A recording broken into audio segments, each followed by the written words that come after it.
I am Dr. Giriraj Singh, lecturer of chemistry.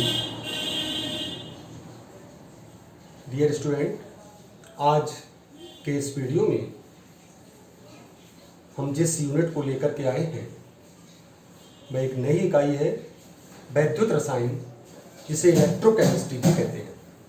तो आज का जो हम जिस टॉपिक को डिस्कस करेंगे उस यूनिट का नाम है इलेक्ट्रोकेमिस्ट्री वैद्युत रसायन। और इस इलेक्ट्रोकेमिस्ट्री के अंतर्गत जो टॉपिक रहेगा, जो हमारा फर्स्ट टॉपिक है, वो है ऑक्सीकरण एवं अपचयन, ऑक्सीडेशन एंड रिडक्शन। थोड़ा सा इसको समझना है। ऑक्सीकरण और अपचयन, ऑक्सीकरण किसे कहते हैं और अपचयन किसे कहते हैं, क्योंकि ये दोनों ही प्रकार की अपक्रियाएं इस इकाई के अंतर्गत हमारे जो सेल होते हैं उनके अंदर संपन्न होती हैं, इसलिए इस विषय को समझना आवश्यक है। ऑक्सीडेशन, पहले ऑक्सीकरण को समझते हैं। ऑक्सीकरण को इंग्लिश में ऑक्सीडेशन कहते हैं। किसी पदार्थ, वो पदार्थ अणु हो सकता है, परमाणु या आयन, इस तीनों को मिलाकर के पदार्थ कहा। जो पदार्थ इलेक्ट्रॉन का त्याग करते हैं उस घटना को ऑक्सीडेशन या ऑक्सीकरण कहते हैं। फिर समझ सकते हैं, किसी वह प्रक्रिया जिसमें किसी पदार्थ मीन्स परमाणु, अणु या आयन द्वारा इलेक्ट्रॉन का त्याग किया जाता है, उस प्रक्रिया को, उस घटना को ऑक्सीकरण कहते हैं। जैसे एक उदाहरण ले, ये जिंक एक परमाणु है, इसने इलेक्ट्रॉनों का त्याग किया तो जिंक आयन बना और 2 इलेक्ट्रॉनों को त्याग कर दिया, तो यहां इस परमाणु के द्वारा इलेक्ट्रॉन का त्याग हुआ है, तो ये एक ऑक्सीकरण की अपक्रिया होती है। इसी प्रकार जो हमारा अपचयन होता है, रिडक्शन,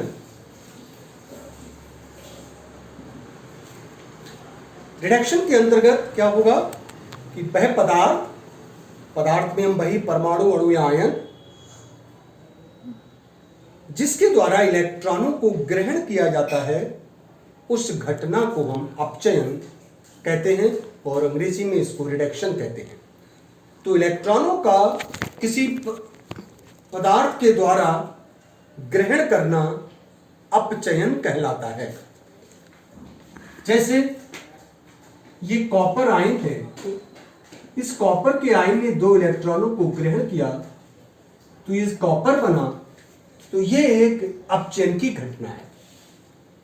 तो इस प्रकार ऑक्सीकरण और अपचयन की अपक्रियाओं में इलेक्ट्रॉनों का स्थानांतरण होता है। अर्थात ऐसी अपक्रियाएं जिनमें इलेक्ट्रॉन एक पदार्थ से दूसरे पदार्थ में इलेक्ट्रॉनों का स्थानांतरण होता है, उन अपक्रियाओं को ऑक्सीकरण और अपचयन की अपक्रियाएं कहते हैं। और इन ऑक्सीकरण अपचयन की अपक्रियाओं को एक नाम दिया जाता है, इनको रिडॉक्स रिएक्शंस भी कहते हैं या रिडॉक्स अपक्रियाएं कहते हैं। रिडॉक्स रिएक्शंस, क्योंकि कोई भी अकेली अपक्रिया ना तो वो ऑक्सीकरण की होती है ना ही वो अपचयन की होती है। ये दोनों अपक्रियाएं एक साथ साथ होती हैं, तो ऐसी अपक्रियाओं को हम रिडॉक्स अपक्रियाएं कहते हैं। और रिडॉक्स अपक्रियाओं में एक पदार्थ का ऑक्सीकरण होता है और दूसरे पदार्थ का अपचयन होता है। इसको समझ सकते हैं। और इस ऑक्सीकरण की अपक्रिया में जिस पदार्थ का ऑक्सीकरण होता है वह अपचायक कहलाता है, और जिस पदार्थ का अपचयन होता है वह ऑक्सीकारक कहलाता है। इसको जरा समझेंगे। पहले हमने अपचायक की बात कही, इसको रेड्यूसिंग एजेंट कहते हैं या अपचायक कहते हैं। रेड्यूसिंग एजेंट, अपचायक। ऑक्सीकरण अपचयन की अपक्रिया में जिस पदार्थ का ऑक्सीकरण होता है उसे हम अपचायक कहते हैं। अर्थात अपचायक वह पदार्थ होते हैं जो इलेक्ट्रॉन का त्याग करते हैं। इसी प्रकार ऑक्सीकरण अपचयन की अपक्रिया में जिस पदार्थ का अपचयन होता है उसे हम ऑक्सीकारक कहते हैं। ऑक्सीकारक कारक कहते हैं और ऑक्सी कारक को ऑक्सीडाइजिंग एजेंट कहते हैं। अर्थात ऑक्सी कारक वे पदार्थ होते हैं जो इलेक्ट्रॉनों को, अपचयन में इलेक्ट्रॉनों को ग्रहण किया जाता था, जो इलेक्ट्रॉनों को ग्रहण करते हैं। अपचायक इलेक्ट्रॉनों का त्याग करते हैं और ऑक्सी कारक पदार्थ इलेक्ट्रॉनों को ग्रहण करते हैं। इस प्रकार एक उदाहरण से हम समझ सकते हैं। और इस ऑक्सीकरण अपचयन की अपक्रिया में जो मेन सक्रिय तत्व होता है उसकी ऑक्सीकरण संख्या में परिवर्तन होता है। जो हमारा सक्रिय तत्व होता है ऑक्सीकरण की अपक्रिया में उस तत्व की ऑक्सीकरण संख्या में वृद्धि होती है और अपचयन में उस तत्व की ऑक्सीकरण संख्या में कमी होती है। तो एक उदाहरण लेते हैं, जैसे Zn, एक जिंक सल्फेट के विलयन में Zn ion plus Cu is equal to Zn, ये Zn एक्वस था, ये सॉलिड है, ये जिंक सॉलिड बना और ये Q प्लस आयन बना। इस रिएक्शंस को देखेंगे तो जिंक की ऑक्सीकरण अवस्था Zn+2 से यहां 0 हो रही है, तो जिंक आयनों में यहां पर एक second, copper plus ion zinc आयनों में ऑक्सीकरण हो रहा है, क्योंकि यहां ऑक्सीकरण संख्या जिंक की 0 थी, 0 से +2 हुआ, तो यहां पर इलेक्ट्रॉन ऑक्सीकरण संख्या में वृद्धि हुई और जब वृद्धि होती है तो वो ऑक्सीकरण कहलाता है। यहां कॉपर के केस में +2 से यह 0 हो रही है, ऑक्सीकरण संख्या में कमी हो रही है, तो यहां अपचयन हो रहा। तो जिंक आयनों में ऑक्सीडेशन हो रहा है, ऑक्सीकरण हो रहा है, और कॉपर आयनों का कॉपर में अपचयन हो रहा है, रिडक्शन, ऑक्सीकरण संख्या में कमी हो रही है। अतः इस रिएक्शंस के अंदर अगर हम देखें तो जिंक यहां पर इसकी ऑक्सीकरण हो रहा है, अतः ये एक अपचायक का कार्य करेगा, और जो कॉपर आयन है जिसका कि अपचयन हो रहा है ये एक ऑक्सी कारक की भांति कार्य करेगा। तो इस प्रकार इन इलेक्ट्रॉनों के स्थानांतरण से किसी भी विद्युत अपघट्ट के विलयन के अंदर जब इलेक्ट्रॉन या सेल के अंदर इन इलेक्ट्रॉनों का स्थानांतरण होता है तो उस स्थानांतरण से ये रासायनिक ऊर्जा से हमको विद्युत ऊर्जा सेलों के द्वारा प्राप्त होती है। तो इन अपक्रियाओं को हम अर्ध अपक्रियाएं कहते हैं, और ये दोनों हमारी अर्ध रिएक्शंस थी, हाफ सेल रिएक्शन, अर्ध अपक्रियाएं, इनको जब जोड़ देते हैं तो एक पूर्ण सेल अपक्रिया भी प्राप्त हो जाती है। तो इस थोड़ा सा हमको ये देखना है ऑक्सीकरण और अपचयन। ये रहा हमारा इस चैप्टर का ऑक्सीकरण और अपचयन। अब हम आज के इसके टॉपिक की ओर चलते हैं, विद्युत अपघटनी विलयनों का चालकत्व, कंडक्टेंस ऑफ इलेक्ट्रोलिटिक सॉल्यूशन।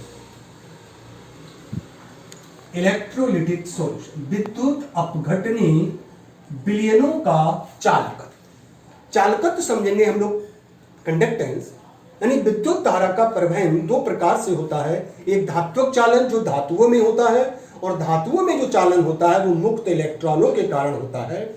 इसी प्रकार दूसरा विद्युत का जो संचालन होता है वो विद्युत अपघटनी विलयनों के द्वारा होता है, और इन विद्युत अपघटनी विलयनों में मुक्त आयन पाए जाते हैं, और इन मुक्त आयनों के द्वारा विद्युत धारा का प्रभाव होता है। उसका वर्णन इस हम कंडक्टेंस ऑफ इलेक्ट्रोलिटिक सॉल्यूशन देखेंगे।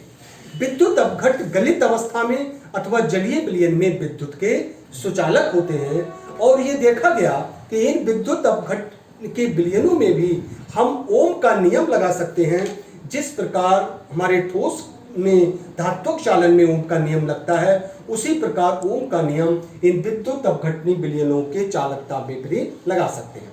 तो विद्युत अपघटनी विलयन में विद्युत धारा का प्रभाव करने की जो घटना है उसको हम उस विद्युत अपघट्ट का ही चालकता कहते हैं।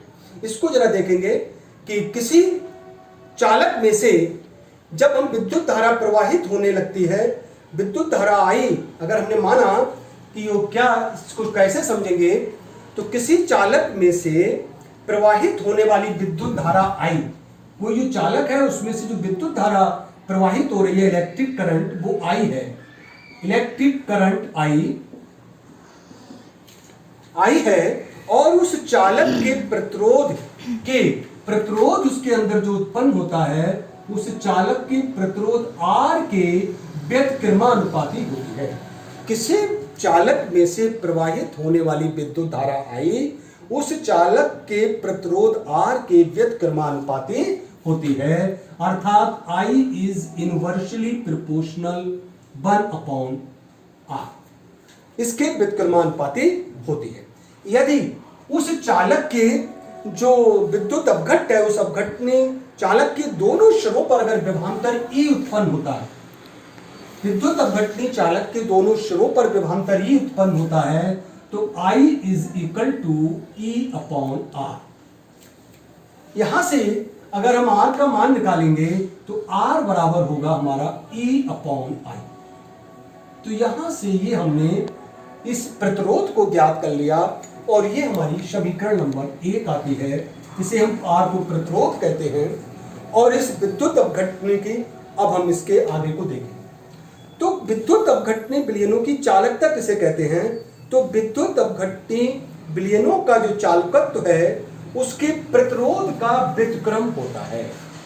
विद्युत अपघटनी चालकों की चालकता उसके प्रतिरोध के व्युत्क्रम को कहते हैं।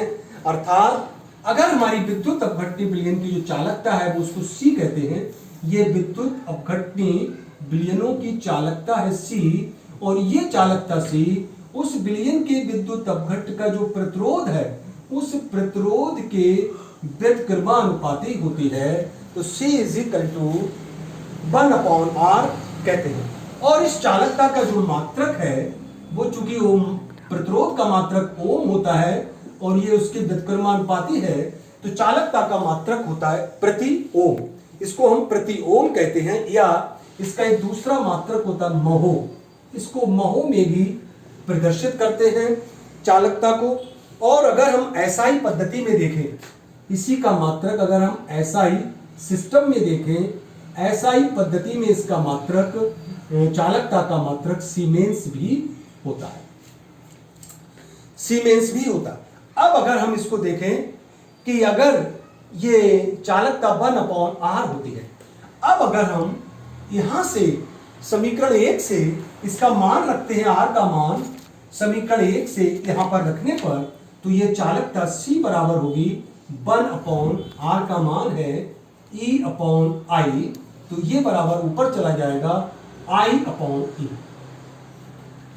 I/E। तो कंडक्टेंस C बराबर हो गई I/E।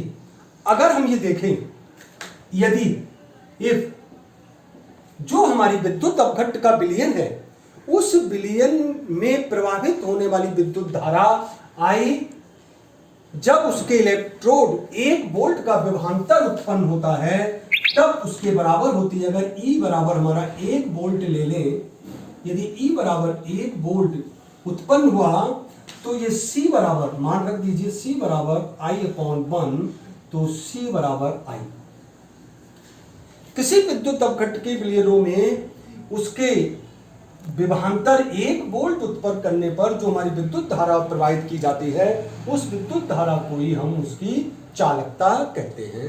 इस प्रकार ये हमारा चालकता कहलाती है। और इसी क्रम में अब आता है हमारा विशिष्ट प्रतिरोध और विशिष्ट चालकता। विशिष्ट प्रतिरोध, यदि विद्युत अपघटनी विलयन जिसमें विलयन भरा है उसके स्तंभ की लंबाई L है और उसके अनुप्रस्थ काट का जो क्षेत्रफल है वो A वर्ग सेंटीमीटर है, तो हम देखते हैं कि विशिष्ट प्रतिरोध क्या होता है। उस विलयन के अंदर जो प्रतिरोध उत्पन्न होता है R, ये R प्रतिरोध उस विद्युत अपघट्ट के विलयन के स्तंभ की जो लंबाई है L उसके सीधे समानुपाती होता है तथा उस स्तंभ के अनुप्रस्थ काट के क्षेत्रफल के व्युत्क्रमानुपाती होता है। R is directly proportional L R is inversely proportional 1/A, और तो इस प्रकार R is directly proportional L/A। यहां पर इसको हटाएंगे चिन्ह को, तो R is equal to rho L/A, जहां रो ये एक स्थिरांक है जिसे हम विशिष्ट, R को हम विशिष्ट प्रतिरोध कहते हैं।